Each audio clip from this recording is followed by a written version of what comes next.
puertorriqueños, bienvenidos a una nueva edición de Sálvese quien pueda, por aquí, por la página de Facebook SQP, Sálvese quien pueda. Soy el ecólogo Gustavo Adolfo Rodríguez, encantado que estén con nosotros en otra noche. Como siempre, estamos todos los domingos a las 9 de la noche a través de este programa SQP, Sálvese quien pueda. Recuerden que estamos por Facebook. Recuerden también que tenemos un canal en YouTube del mismo nombre, SQP. Son las siglas, las iniciales, Sálvese quien pueda, donde pueden ver todos, absolutamente todos los videos que hemos tenido aquí durante los últimos literalmente meses. Y digo meses porque si se va a la página de Sálvese quien pueda en Facebook, por ahí para abajo lo puede seguir cuando estábamos en Radio Isla antes de la pandemia, un poco después de la pandemia y ahora que estamos por las redes sociales.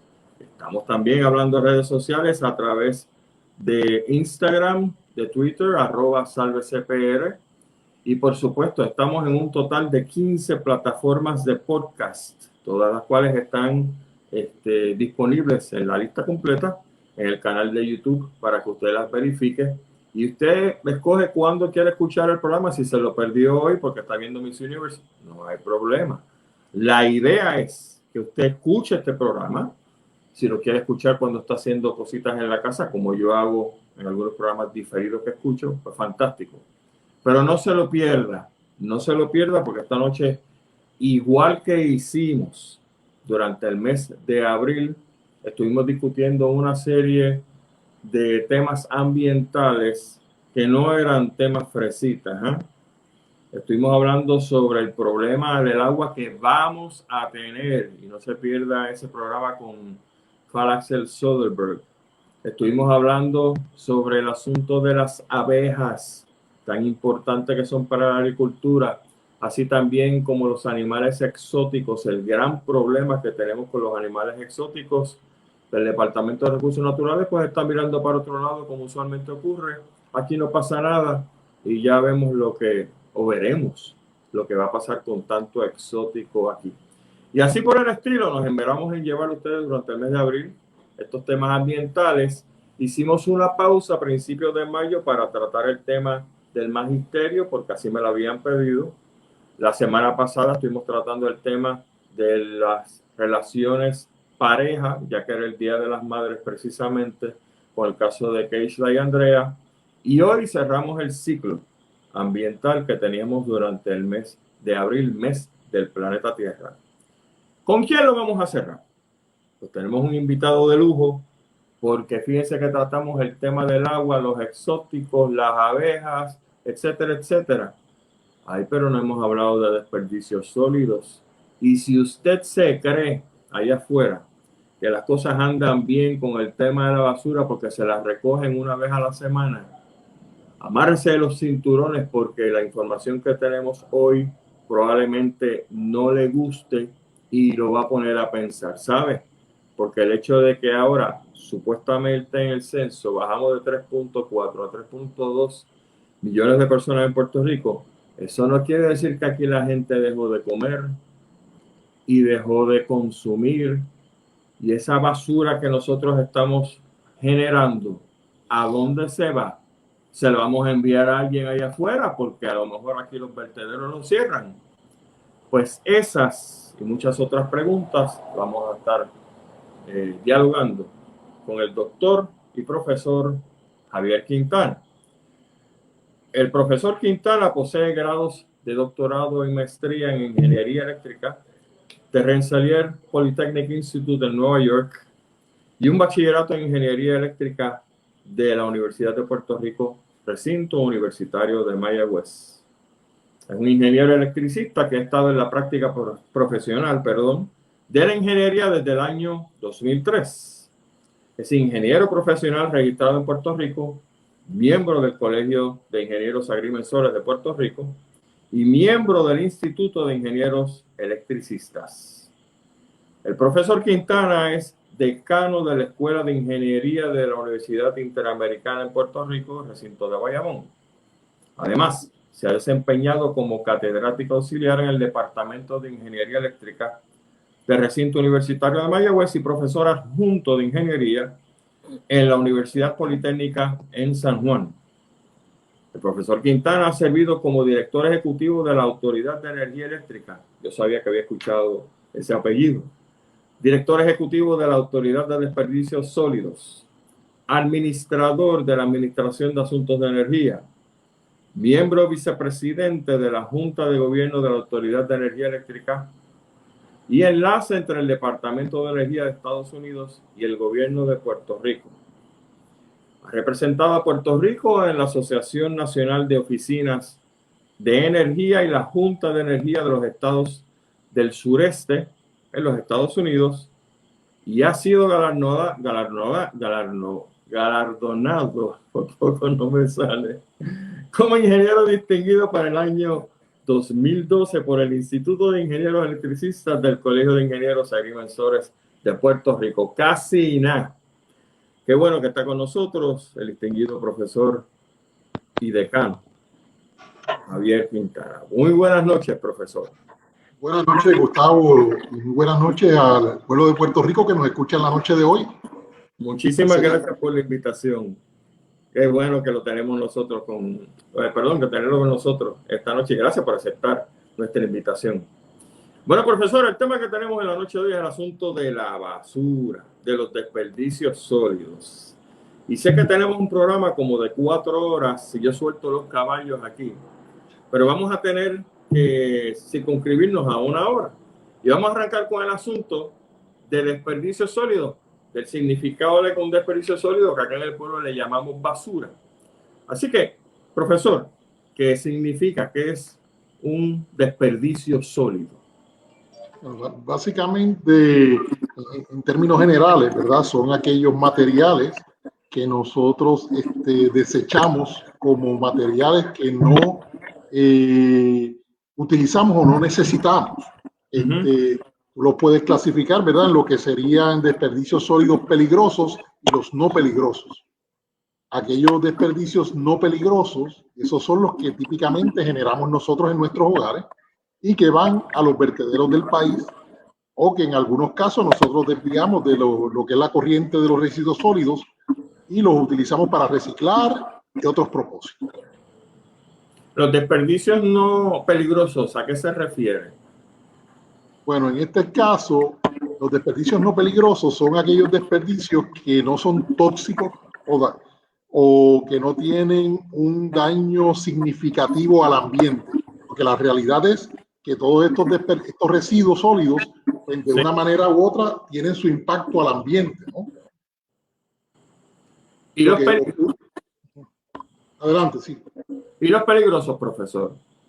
Bueno, en este caso los desperdicios peligrosos son los que requieren de un manejo especial, un manejo particular, que no es permitido necesariamente que entonces los lleves a lo que es un vertedero o un sistema de relleno sanitario.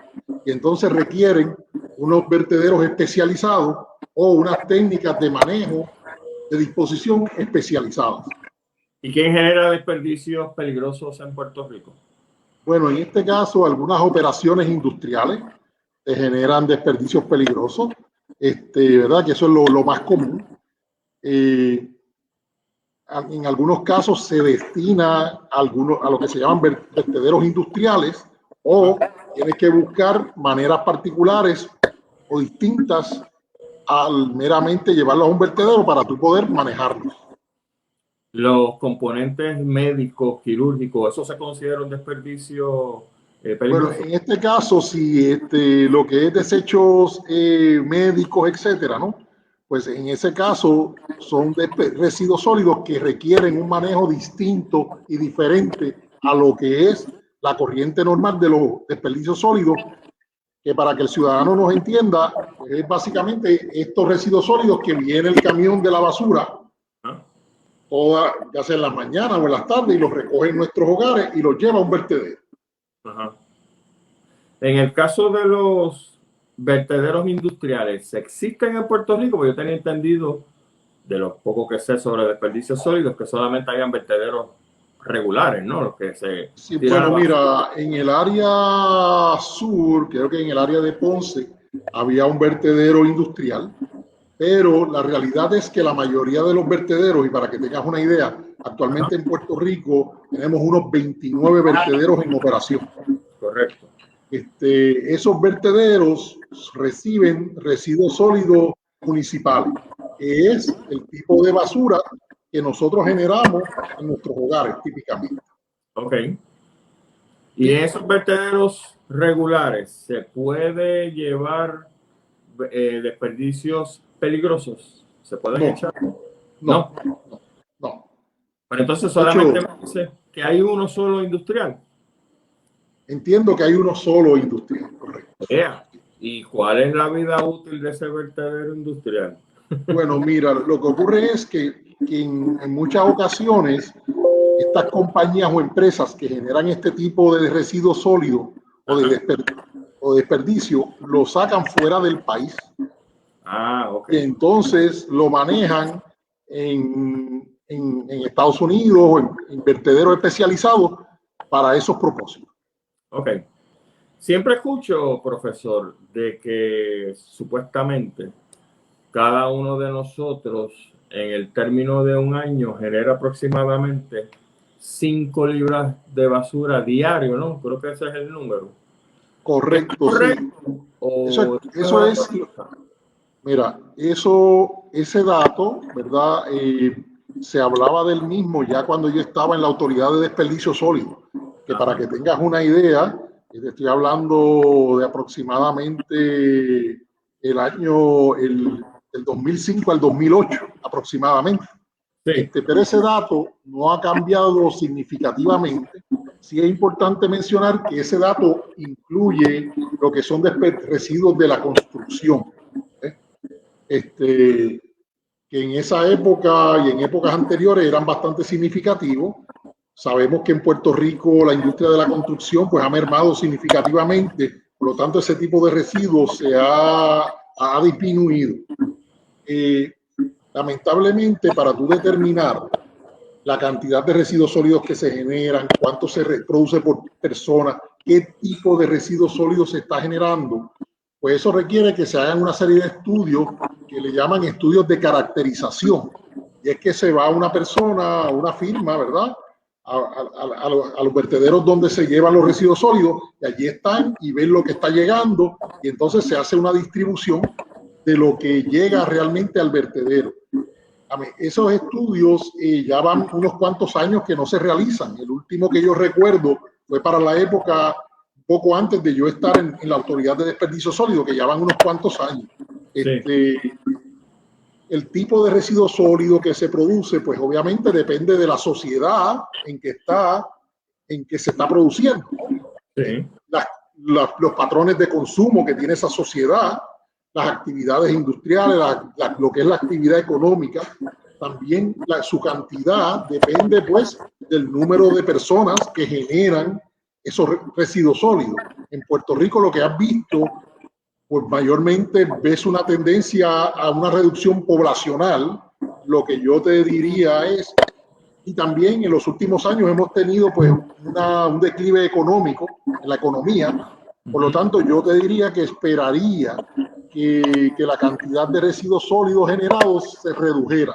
Sin embargo, en estos momentos que anticipamos, que con los fondos de, por ejemplo, la inversión federal que va a ocurrir en Puerto Rico, que se espera que tengamos un repunte de la industria de la construcción, pues entonces yo esperaría que nuevamente comience un aumento en esa cantidad de residuos sólidos, en especial lo que sean residuos de construcción. Ahora, la pregunta que tú tienes que hacerte es si realmente todos esos residuos debieran ir al vertedero. Cierto. Y vamos a tocar ese punto ya mismito. Por lo tanto, sí, su argumento es, viéndolo de otra perspectiva, que la pandemia nos ayudó a reducir la cantidad de desperdicios sólidos que estábamos lanzando a los vertederos porque no había construcción. ¿Es correcto? Correcto. Pero por otro lado, tienen los efectos del huracán María. ¿Verdad? Sí, que entonces generó una cantidad de residuos, de material vegetal, etcétera, que se llevaron a los vertederos y que existen datos que evidencian que tuvieron un impacto significativo, sí, debido a su cantidad en términos de la vida útil de esos vertederos. Y ha sido un issue por año que se está hablando desde que yo estaba en la Autoridad de Desperdicio Sólido y continuamos hablando del tema. Cierto. Porque se habla de que no todos los vertederos están en cumplimiento ambiental y que no todos los vertederos tienen suficiente vida útil para continuar operación. Y eso es un reto que tiene Puerto Rico actualmente y a futuro. Pues vamos entonces a ese punto, ya que lo tocó. La vida útil de los 29 vertederos que tenemos en Puerto Rico. Sí, mira, ahora ¿se debe estar apretando el botón del pánico desde ya? ¿O nos queda un ratito para echarnos para atrás y decirnos si las cosas están bien con el asunto de los vertederos? Bueno, mira, el último estudio que hicieron, que entiendo data del 2018, hablaba de que quedaban de unos 3 a 5 años. Sin embargo, en términos para muchos de los vertederos, no para la totalidad. Okay. Cuando yo era director ejecutivo de la autoridad, también hice un estudio de vida útil de los vertederos y la vida útil que se anticipaba era limitada. Sin embargo, ¿qué te diría yo? Debemos estar alertas, debemos tomar esto con seriedad, debemos tomar los pasos afirmativos para atender el problema, pero tenemos que reconocer también que hay una serie de factores que inciden en esa generación de residuos sólidos que pueden provocar que esos años que has estimado en este momento pues se alarguen un poco. Es lo que pasó cuando yo hice el estudio anterior de caracterización, que anticipábamos muchos de los vertederos ya iban a estar cerrados, ya probablemente entre 2010 y 2015. Sin embargo, los factores que te mencioné anteriormente, reducción poblacional, la caída de la economía, etcétera, pues ayudan a prolongar la vida. Además, que algunos de estos vertederos han trabajado algunas expansiones, o sea, han hecho algunas celdas nuevas, cierto, algunas expansiones que le ha permitido ganar vida útil. Cierto. Entonces, usted diría, tratando de contestar la pregunta, ¿verdad?, que no necesariamente estamos en necesidad de apretar el botón del pánico en este momento, o debemos estar mirando hacia ese botón. Bueno, mira, yo lo que te diría es, ¿verdad? No debemos ser alarmistas, pero sí debemos ser responsables. Y ser responsable implica que tenemos un asunto apremiante que atender y debemos actuar con la diligencia que eso amerita. Ok. Me imagino que Puerto Rico está dividida en regiones en términos del manejo de desperdicios sólidos, ¿correcto, profesor?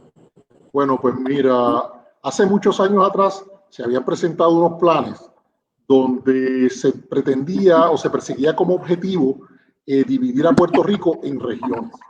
Okay. Posteriormente a eso, cuando yo estaba en la Autoridad de Desperdicio Sólido, hicimos un plan de infraestructura, pero nos dimos cuenta que esas regiones se creaban de forma natural, acorde con lo que es la dinámica de la industria. Porque en Puerto Rico muchos de estos vertederos y el recogido de residuos sólidos no solamente está en manos de los municipios, sino en manos de operadores privados. O sea que actualmente realmente no tienes a Puerto Rico desde el punto de vista gubernamental o de un plan o reglamento dividido en regiones, pero sí existen de forma natural unas regiones que se crean. Por ejemplo, pues mira, si tú tienes el vertedero en el área de Fajardo, pues entonces ya hay unos ciertos municipios cercanos que van a ir a depositar a ese vertedero. Exacto. Lo mismo pasa con Humacao y así sucesivamente, y se van creando unas, digamos, unas regiones naturales. Sin embargo, eso no implica que haya una dinámica de que cualquier pueblo puede terminar llegando a cualquier vertedero, acorde con lo que sea la necesidad. Exacto. En términos de la ejecución de reglamentos y leyes que aplican a los vertederos, me imagino que tenemos a la ADS, Administración de Desperdicios Sólidos, pero ¿hay algún oversight federal? ¿Quién trabaja? Si es así, ¿quién está por encima de la ADS? Bueno, pues mira, Interesantemente, hace varios años atrás, la Autoridad de Desperdicios Sólidos, que era una entidad, era una corporación pública, ¿no?, que estaba adscrita a la sombrilla del Departamento de Recursos Naturales y Ambientales, se convirtió en una oficina del Departamento de Recursos Naturales y Ambientales. O sea que ya la Autoridad de Desperdicios Sólidos como entidad gubernamental y corporación pública pues no existe. Es un programa bajo el Departamento de Recursos Naturales y Ambientales. Okay. O sea que actualmente es el Departamento de Recursos Naturales y Ambientales quien tiene la jurisdicción sobre el tema. Inclusive, bien interesante, antes la Junta de Calidad Ambiental también tenía jurisdicción sobre la parte regulatoria de los residuos sólidos y vertederos. Sin embargo, también es parte del Departamento de Recursos Naturales y Ambientales, y eso fue producto de una consolidación tanto de Autoridad de Desperdicios Sólidos como la Junta de Calidad Ambiental. Correcto. Contestando la pregunta sobre la entidad federal que tiene la jurisdicción, en este caso pues es la EPA. Y la EPA, que el Environmental Protection Agency o la Agencia de Protección Ambiental Federal, es la que tiene la jurisdicción sobre los vertederos a nivel federal. Inclusive es la entidad que ha estado fiscalizando en los últimos años el cumplimiento ambiental de los vertederos, ha emitido en algunos casos órdenes de cierre de vertederos y actualmente, ¿verdad?, se encuentra en ese proceso de negociación con algunos vertederos y en otros monitoreando esos programas que tienen, esos vertederos que tienen órdenes de cierre, y se encuentra monitoreando ese cumplimiento ambiental. Órdenes de cierre, ¿por qué? Porque ya el vertedero llegó hasta donde tenía que llegar en términos de la basura o los desperdicios sólidos que se le tiran. Sí, mira, lo que ha pasado en Puerto Rico, que no es muy diferente a lo que ha pasado en otras jurisdicciones del mundo, ¿verdad? Porque en Puerto Rico se comenzó con el uso de realmente le llamaban lugares donde tiraderos de basura, ¿no? Sí. Después le llamaban crematorios, ¿verdad? Sí, me acuerdo. Posteriormente fueron evolucionando, ahora le llamamos vertederos, se le llaman dentro de lo que es el marco regulatorio sistemas de relleno sanitario. Sí. Entonces, ¿cuál es la diferencia? Pues mira, el nivel de cumplimiento ambiental en la operación. Porque en algunos casos, cuando tenías el crematorio, pues tirabas la basura en un lugar y la quemabas. ¿Qué actividad más contaminante que esa, no? Y así hemos ido evolucionando a actualmente lo que es un sistema de relleno sanitario moderno, pues ya no es meramente un lugar donde tú tiras basura, es un área que tú preparas, que le colocas lo que llaman unos liners, que no son otra cosa que como si fueran un tipo de bolsa plástica. Sí. Pero con una consistencia, ¿verdad?, que no se rompe. Tú cubres ese área de terreno y entonces ahí tú vas colocando la basura, la compactas, estableces unos sistemas de recogido de lixiviado, y para que no nos, ¿verdad?, para el público en general, ¿qué es el lixiviado? Pues cuando usted deja una bolsa de basura mucho tiempo en su casa o en algún lugar que tiene material orgánico, usted la levanta y a veces nota un líquido que sale de esa bolsa. Seguro. Eso, ¿verdad?, en forma sencilla es lo que podríamos ver como el lixiviado. Pues entonces esos vertederos, esos sistemas nuevos tienen un sistema para recoger esos lixiviados. También tiene sistemas para el manejo de gases, en este caso el gas metano, es un gas que se produce en los vertederos. Se puede manejar, en algunas ocasiones se recoge mediante tubería, lo puedes quemar, pero también lo puedes utilizar para producir energía. Exacto. Y en Puerto Rico ya tenemos casos de vertederos que recolectan el gas metano y lo convierten en energía. Este asunto de convertir los vertederos en facilidades, decir, público para los ciudadanos, ¿no? Por ejemplo, recuerda el famoso campo de golf de Santini encima del vertedero de San Juan. ¿Cómo usted ve eso como científico? ¿Es viable? ¿Es medio disparatero? ¿Cómo usted lo ve?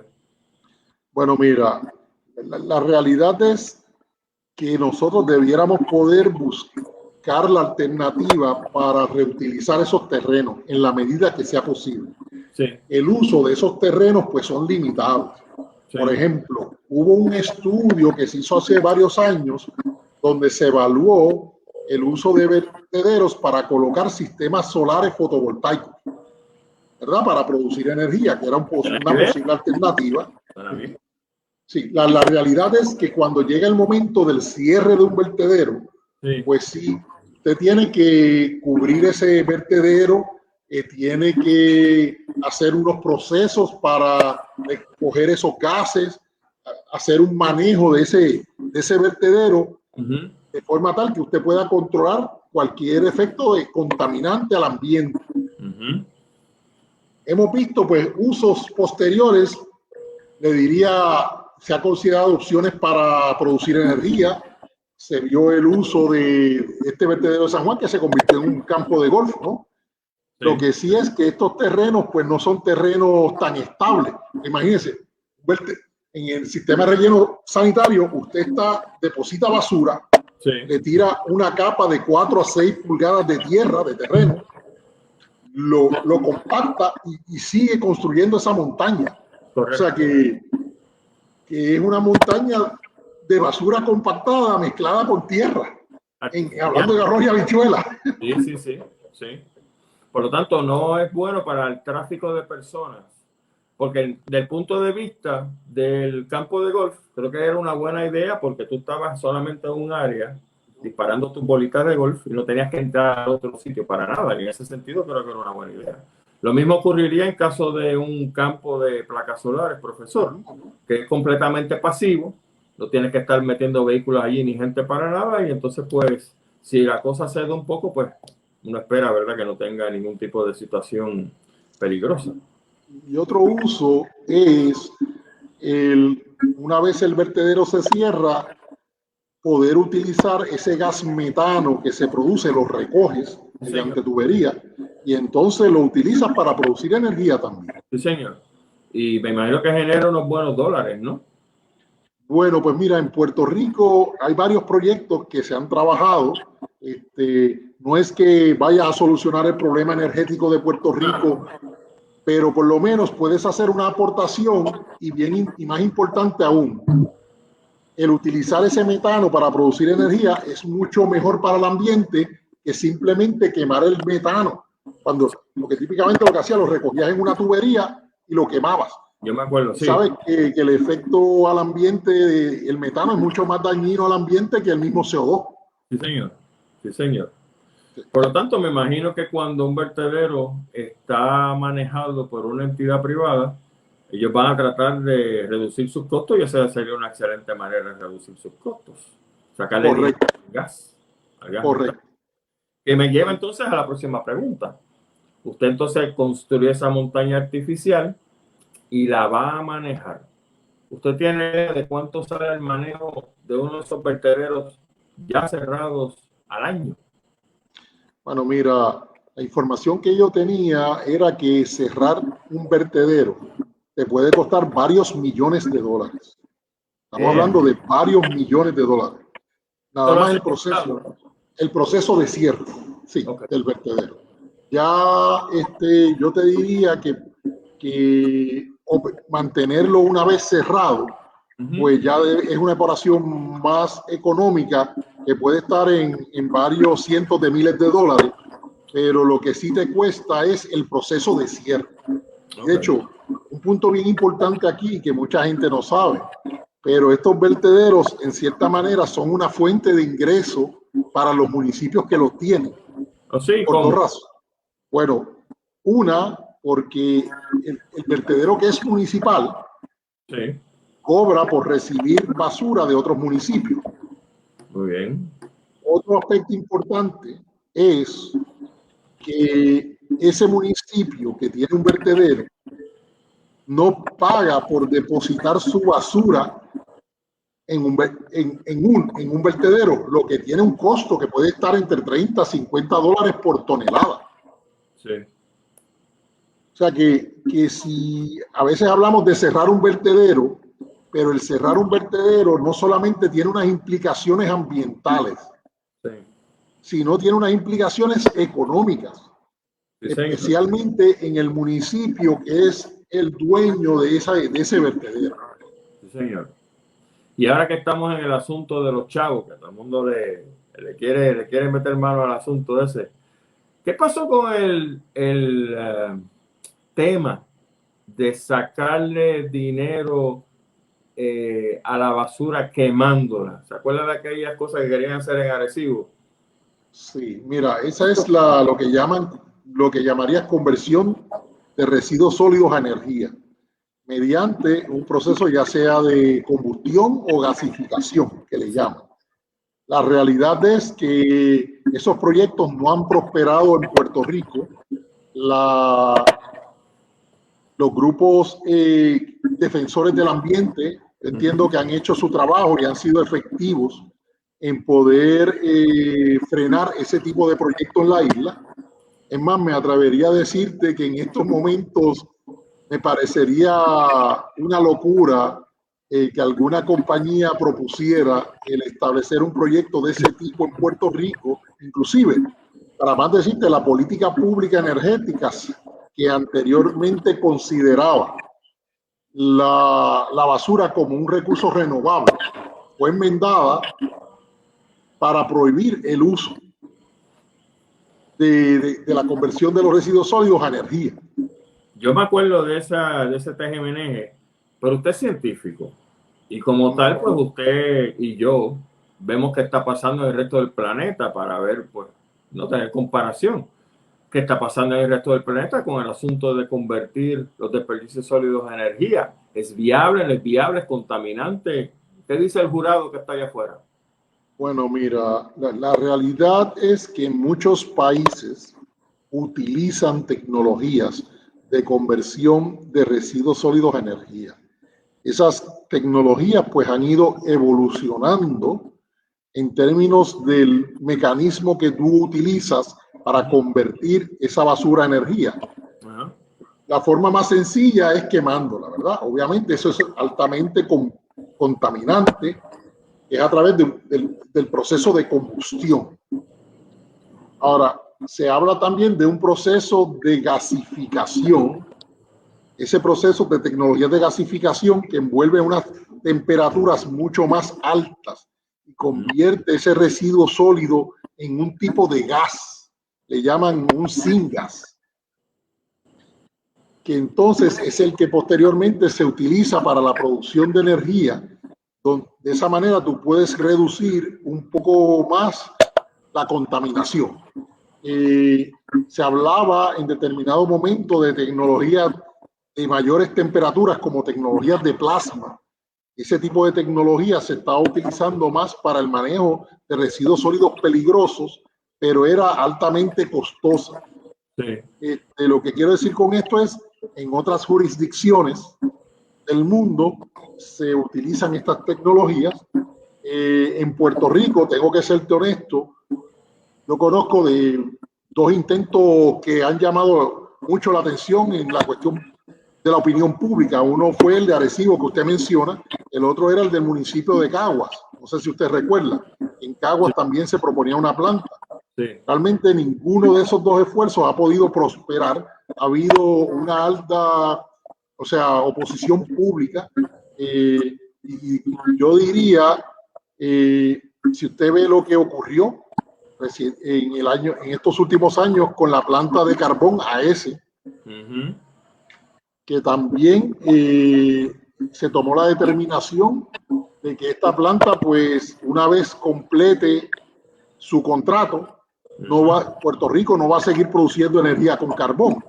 Entonces yo le diría lo siguiente: si usted no puede quemar carbón o usar un proceso de combustión para producir energía con carbón, mucho menos va a tener aceptación el concepto del uso de la basura.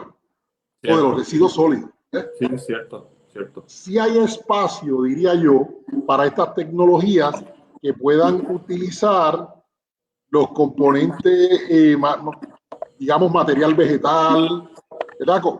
Materiales biológicos, ¿no? Para entonces producir energía. Sí.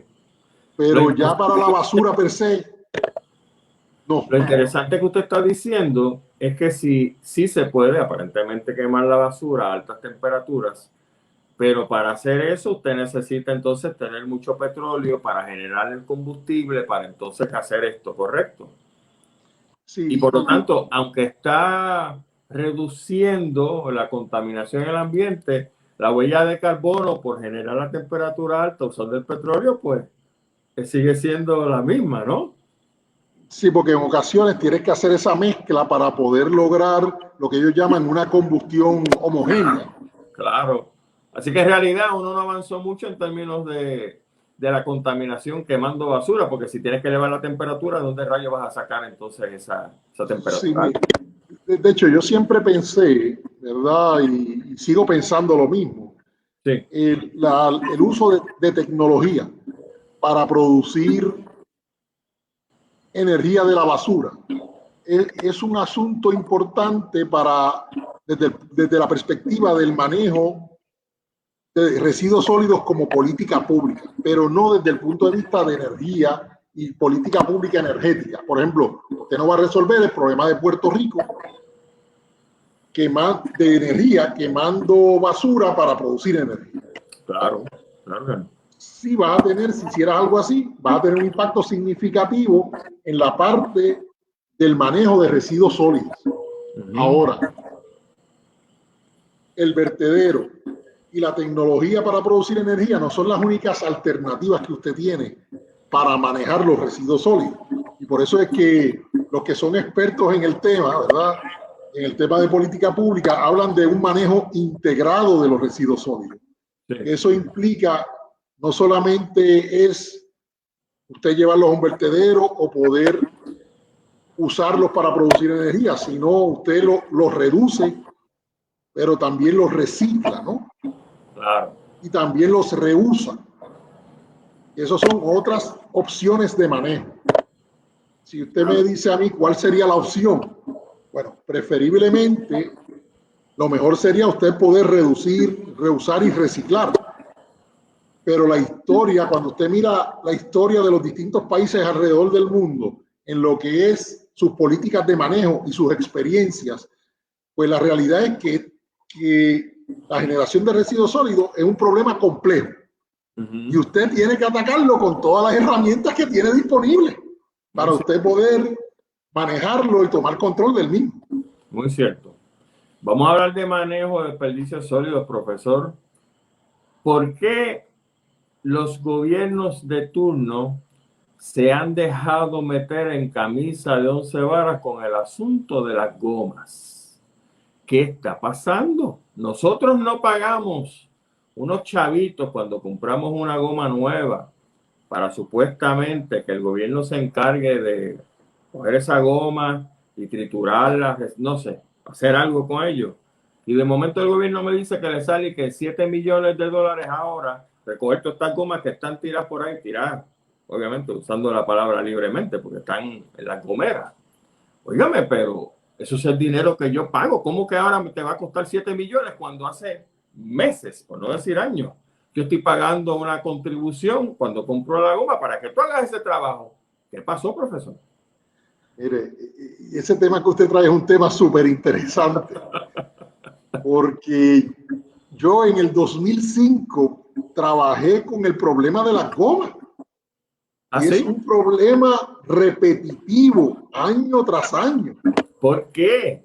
¿Cuál es la magia de las gomas? Sí. No entiendo. Mire, yo diría que es una mezcla, ¿verdad?, de distintos factores. Hay unos asuntos, obviamente, que el gobierno tiene que atender desde el punto de vista de un manejo menos burocrático Claro, y de un mayor control y manejo eficiente de esos fondos. claro. Por otro lado, también hay otras complicaciones, porque si usted observa lo que ha estado ocurriendo recientemente con típicamente estos materiales que nosotros reciclamos como gomas, etcétera, se exportan fuera de Puerto Rico. O sea, no se usa cintura para usarlo aquí adentro. El uso de los materiales reciclables en Puerto Rico para hacer otras cosas es bastante limitado cuando usted lo compara con la cantidad de material reciclable que usted recupera y exporta fuera de Puerto Rico. Pero permítame interrumpirlo. Aquí nos quejamos porque las carreteras están llenas de hoyos. Alegadamente, de lo que yo he escuchado, usted me corrige, usted puede cogerle esa goma, triturarla, mezclarla con asfalto, con qué sé yo, y se puede utilizar para el bacheo. Entonces la pregunta es, si nosotros tenemos las montañas gigantescas de goma que tenemos aquí, ¿es que al gobierno no se le ocurrió hacer una cosa como esta? ¿O hay que esperar a que alguien lo diga para entonces el gobierno decir, oye, sí, ¿verdad que se puede hacer? Bueno, pues mire, tristemente, esas son ideas que se plantean, que mucha gente evalúa. Que usted se sonríe, tiene la contestación y le da cosa decirla. Es que me apena, tengo que decirlo porque Claro. Se ha propuesto, se ha estudiado, se ha considerado y se han implementado, se han dado directrices mediante órdenes ejecutivas o leyes. Yo entendería que en el caso del uso de la goma para asfalto, me parece que la industria privada local no lo ha, como que no lo ha cogido. Sí. Yo creo que eso es parte también del problema, ¿no? Óigame, mi teoría, yo sé por qué. Porque es más fácil estar bachando el mismo hoyo 4 veces al año que poner una mezcla, que el hoyo ese se tape y dure 4 años. Vamos.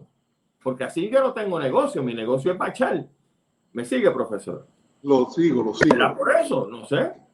Fíjese, y las gomas en otros lugares en Estados Unidos se utilizan en el asfalto. De hecho, también se utilizan, la goma tiene un alto contenido energético y se utilizan para la producción de energía en otros lugares también en los Estados Unidos. O sea que las gomas, usted tiene alternativas de manejo. Lo que ocurre es que aquí en Puerto Rico, pues el uso de la goma para producir energía se consideró, entiendo que hace muchos años atrás, la compañía Cemex utilizaba la goma, pero seguimos teniendo el mismo problema. Seguimos teniendo el mismo problema. Y este caso de la goma, yo lo diría, mire, cuando usted quiere trabajar con material reciclable, que usted le quiere buscar un uso, lo quiere reusar, lo quiere reciclar, usted tiene que darle un valor económico. Hay que darle un valor económico, ya sea a la goma o a cualquier otro material, para que usted pueda crear una industria alrededor. Seguro. Precisamente todas estas leyes de neumáticos y el cargo que se le impone, uno paga para el reciclaje de goma, lo que persigue es ese objetivo de poder darle valor económico para que esa actividad entonces pues tenga sentido y usted pueda aprovechar ese material y no tenga que llevarlo al vertedero. Pues claro, claro que sí. De hecho, pero el éxito de esa iniciativa depende de un manejo efectivo de parte del ente gubernamental y también de la misma industria privada. Sí. Y que usted tenga un mercado final para ese material reciclable, ya sea, como usted bien dice, utilizarlo para hacer asfalto, utilizarlo para producir energía o exportarlo fuera de Puerto Rico. A mí me encantaría que alguien con chavos lleve al gobierno de turno a la corte y lo acuse de lo que está pasando, de coger mi dinero y el suyo y de todo el mundo que está viendo este programa y no utilizarlo para lo que se supone. Una demanda grande, ¿no? Porque me están cogiendo de soquete. O sea, el gobierno me impone un cargo. Me dice, te estoy imponiendo este cargo para hacer esto. No lo haces. Me están cogiendo de soquete, profesor. Es mi dinero, oiga, y el suyo también, que nosotros nos tenemos que levantar todas las mañanas a producir. Yo creo que debíamos estar pensando seriamente en llevar un caso en corte como ese, porque la verdad que uno tiene que tirar la línea y asustar al gobierno, porque después de todo el gobierno es suyo y mío. No es la Coca-Cola ni Burger King que están gobernándonos a nosotros, usted sabe.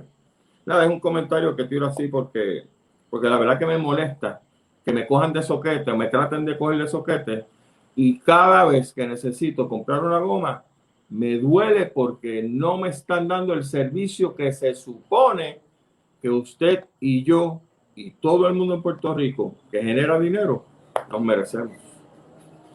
Pero bueno, usted tocó un tema excelente, reciclaje. Tenemos 2 horas para hablar más de ese tema, porque me acuerdo allá para la época de Dani Pagán, que era secretario de Recursos Naturales, que si usted lo recuerda muy bien, tremenda, excelente persona, muy buen amigo mío, en aquella época que trabajamos yo por las cuevas y él siendo secretario. Y me acuerdo que se formó este comité, se pasaron 20 leyes y qué sé yo, y lo que me informan las noticias hace, qué sé yo, quizás unos 5 o 6 meses, es que la cantidad de material que se está reciclando en Puerto Rico es ínfima. Y llevamos en este tajo, profesor, desde el año 2000, o sea, casi 21 años, y no avanzamos. Hay otro tostón. ¿Qué está pasando, profesor? Mira, yo recuerdo cuando yo salí de la Autoridad de Desperdicio Sólido, lo que llamábamos tasa de desvío estaba alrededor de un 14%.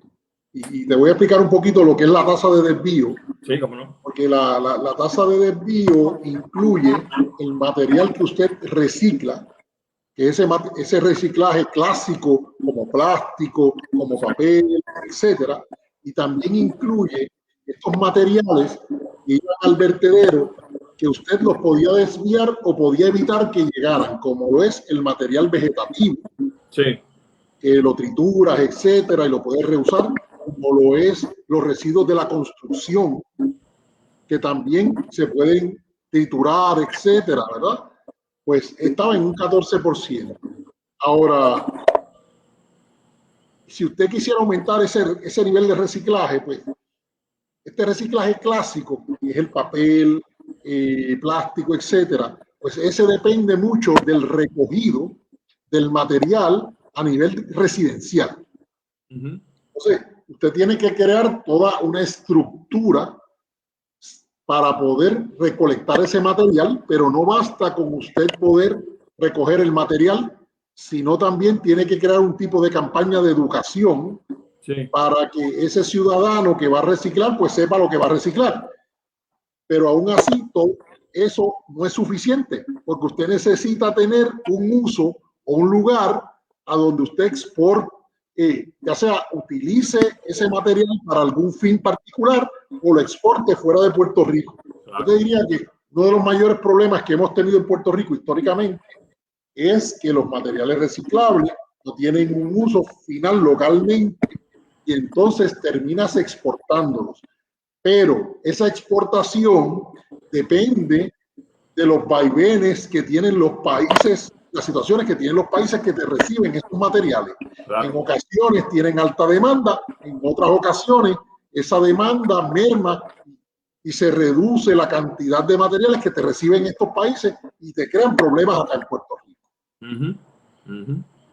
En el caso de, me acuerdo, había una compañía que se llamaba Owens. ¿Usted se acuerda de eso aquí en Puerto Rico? Que reciclaba o hacía cristal. ¿Se acuerda de eso? Vidrio, sí, Owens, Illinois, recuerdo. Exactamente. Recuerdo.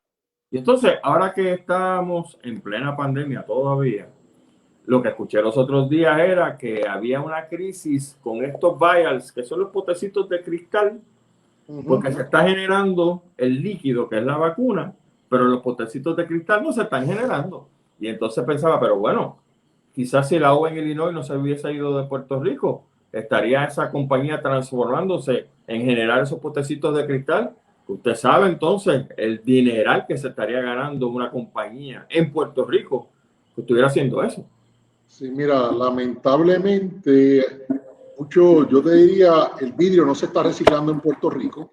La gran mayoría de los programas de reciclaje no te reciben el vidrio.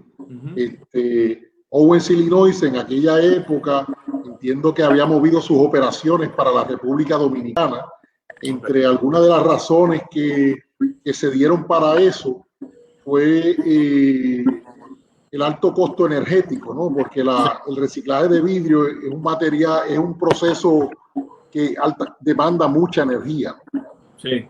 Y entonces cerraron operaciones aquí y se trasladaron a la República Dominicana. Ok. Y siguiendo con el tema de reciclaje, usted sabe que la organización Sierra Club ha propuesto en Puerto Rico el asunto de basura cero, que es posible nosotros hacer diferentes cosas con estos productos que nosotros compramos en el mercado, ¿no? Y que eso se puede reciclar y reutilizar hasta llegar al punto de basura cero. ¿Usted lo ve como una utopía o en realidad esa gente, el Sierra Club, va por el camino correcto? Bueno, mira, yo creo que es una propuesta interesante y yo creo que nosotros como país debemos aspirar a cosas grandes, ¿verdad? Ponernos, pero llegar a lo que podrías llamar basura cero, Sí. pues probablemente no sea tan real. Sí. Pero sí yo creo que como meta, como aspiración, lo podrías perseguir si eso te lleva a implementar y a llevar a cabo una serie de acciones que te ayuden a transformar lo que es la estructura actual. Sí es una manera de, ¿verdad? Porque estás enfocado en tratar, aquí lo que estás tratando de hacer es tratar de evitar generar esos residuos sólidos. Claro, claro. O sea, que estás reduciendo, está fundamentado en la reducción. Seguro que sí. Profesor, yo creo que, en términos generales, para ir cerrando el programa, como usted dice, el tema del manejo de desperdicios sólidos en Puerto Rico es sumamente complejo. Hay muchos factores y yo no sé si decirlo o sugerir lo siguiente. ¿Usted cree que sea suficiente que un secretario de Recursos Naturales que tiene 800 cosas que hacer sea capaz de darle dirección al manejo de desperdicios sólidos, o usted cree que es el momento de hacer nombrar una silla? No quiero utilizar el zar de la basura porque eso suena hasta medio gracioso, pero hacer una silla a nivel del ejecutivo gubernamental para que se encargue de esto, porque lo que usted ha dicho, o sea, cuando usted viene a sumar las partes de lo que usted ha dicho, es difícil, esto es bien difícil. Y una persona como el secretario de Recursos Naturales, o la secretaria, lo que tengamos, ¿verdad? Que tiene 20 cosas que hacer. Y estoy siendo bien condescendiente con esto. Óigame, atender el tema de la basura, se necesita dedicarle tiempo. Y usted estuvo en ADS, ¿estoy en lo correcto o no? Sí, mira, yo coincido con usted, Gustavo. De hecho, yo participé y soy miembro de la Comisión de Residuos Sólidos del Colegio de Ingenieros. Sí, señor. Y nosotros, dentro de las recomendaciones que hemos hecho, hemos planteado la necesidad de reevaluar si realmente el secretario de Recursos Naturales debe mantener esa función o debieras tener una entidad que realmente se apodere del problema y lo atienda directamente. Sí, señor. Nosotros entendemos que esa entidad es necesaria. Sí. Sí, señor. Pues entonces estamos de acuerdo, porque yo como le dije, cuando yo me senté aquí con usted, yo sé algunas cosas de desperdicio sólido, pero usted es el experto. Y aparentemente, después de escucharlo, con solo una hora, parece que vamos los dos coincidiendo en muchas cosas de lo que está pasando aquí. Profesor, yo quiero agradecerle de verdad la participación en este programa. Ha sido muy alentador, ha sido muy informativo. Creo que muchas de las personas que nos están viendo, pues sus preguntas les han sido contestadas y sé que otras tienen un montón de preguntas como yo, que quizá no hemos tenido oportunidad de tocarlas, pero gracias por compartir sus conocimientos. Usted está de decano en la Universidad Interamericana de Bayamón, ¿no? Sí, estoy de decano en la Escuela de Ingeniería, allí a las órdenes. Gracias, muy amable. Y de verdad, probablemente, dependiendo de las cosas que pasen, y Dios no quiera que venga otro huracán, que nos coja los vertederos y les reste vida útil, probablemente vamos a tener que hacer un programa prontito sobre este asunto nuevamente. Bueno, encantado de estar con nosotros, profesor Quintana. Muchas gracias. Bueno, muchas gracias por la invitación. Ha sido un placer y saludo a todos los que nos están escuchando en la noche de hoy. Seguro que sí. Excelente semana, profesor. Muy amable. Bueno, muchas gracias. Buenas noches. Hasta entonces. Buenas noches. Bueno, mis amigos, ahí lo tenían, el profesor Javier Quintana, un experto en el manejo de desperdicios sólidos, profesor de la Universidad Interamericana. Y usted ve, no hay soluciones fáciles para este programa, pero creo que al sugerir al profesor de que es hora de que haya una cabeza aparte para el manejo de desperdicios sólidos, vamos en la dirección correcta, porque óigame, esto está bien difícil y no se equivoque, el hecho de que seamos menos supuestamente los números del censo no quiere decir que la solución a los problemas del desperdicio sólido se acabó. Todo lo contrario, hay que darle mucho cráneo a esto. Mis amigos, nos vemos entonces el domingo que viene a las 9 de la noche, porque vamos a estar hablando sobre muchísimas cosas y esta vez usted y yo, como le gusta el asunto. Que pasen una excelente semana. Soy Gustavo Adolfo Rodríguez. Hasta entonces, nos vemos el domingo que viene a las 9 de la noche en Sálvese quien pueda.